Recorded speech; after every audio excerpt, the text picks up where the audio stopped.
तुमच्या पैशांची सुरक्षित गुंतवणूक हवी आहे का आणि त्यावर खात्रीशीर परतावा आहे? मग जाणून घ्या भारत सरकारची विश्वासार्ह योजना.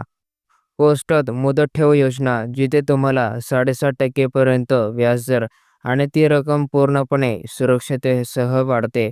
1 ते 5 वर्षांसाठी एफ-डी करण्याचा पर्याय आणि 5 वर्षांच्या एफ-डीवर कर सवलतीचाही फायदा. तर आज मी तुम्हाला या योजनेबद्दल सविस्तर माहिती हे देणार आहे.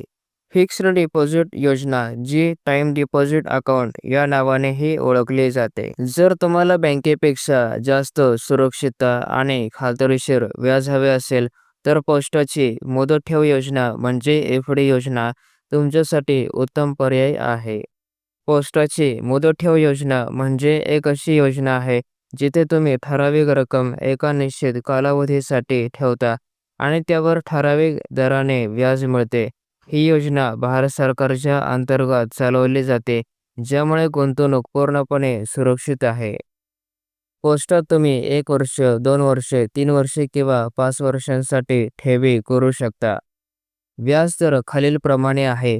1 वर्षासाठी 6.9%, 2 वर्षासाठी 7.0%, 3 वर्षासाठी 7.1% व्याजदर आहे आणि 5 वर्षांसाठी जर तुम्हाला ठेवी करायची असेल, तर यावर तुम्हाला 7.5% व्याजदर हे दिले जाते आणि 5 वर्षांची जर ठेवी करत असाल, तर यावर तुम्हाला कराचे सुद्धा फायदे मिळते. तर हे नवीन व्याजदरासाठी तुम्ही जवळच्या पोस्ट शाखेत जाऊन चौकशी ही करू शकता. ठेवी करण्यासाठी किमान रक्कम ₹1000 आहे. त्यानंतर ₹100च्या पटीत रक्कम भरता येते. कमाल मर्यादा नाही. तुम्ही कितीही सुद्धा मोठ्या रकमेची ठेवी ही करू शकता. तसेच यामध्ये तुमचे व्याज चक्रवाढ होते. याचा अर्थ काय आहे? तुमच्या रकमेवर तुम्हाला जे अगोदर व्याज मिळाले आहे, येत्या काळात त्याच व्याजावर अजून तुम्हाला व्याज दिले जाते. यालाच चक्रवाढ व्याज असे म्हणले जाते. पण कालावधी पूर्ण झाल्यानंतर हे सर्व एकत्र मिळते. 5 वर्षांच्या ठेवीवर आयकर कलम 86च्या अंतर्गत 1.5 लाखांपर्यंत सूट मिळू शकते. परंतु ठेवी करण्याअगोदर या काही गोष्टी तुम्हाला माहिती असणे आवश्यक आहे. समजा तुम्ही पोस्टात एखादी ठेव केली असेल, तर ती 6 महिने पोस्टातच राहते. याचा अर्थ काय आहे की जर तुम्हाला ती ठेव मोडायची आहे, तर ते तुम्ही मोडू शकत नाही आणि 6 महिन्यानंतर तोडल्यास व्याज थोडंसं कमी मिळतं.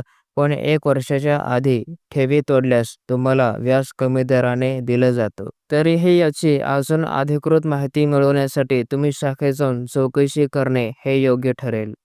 निष्कर्ष: जर तुम्हाला एक चांगली गुंतवणूक करायची असेल आणि त्याचे फायदे घ्यायचे असेल, तर पोस्टातली गुंतवणूक हे तुमच्यासाठी एक योग्य पर्याय ठरू शकते. ही माहिती तुम्हाला कशी वाटली कमेंट करून नक्की सांगा. परंतु सामान्य ठेवींपेक्षा जर तुम्हाला अजून जास्त फायदा हवा असेल, तर तुम्ही पी-पी-एफ योजनेचा नक्कीच फायदा घेऊ शकता. आता यासाठी तुम्ही या व्हिडिओवर क्लिक करा.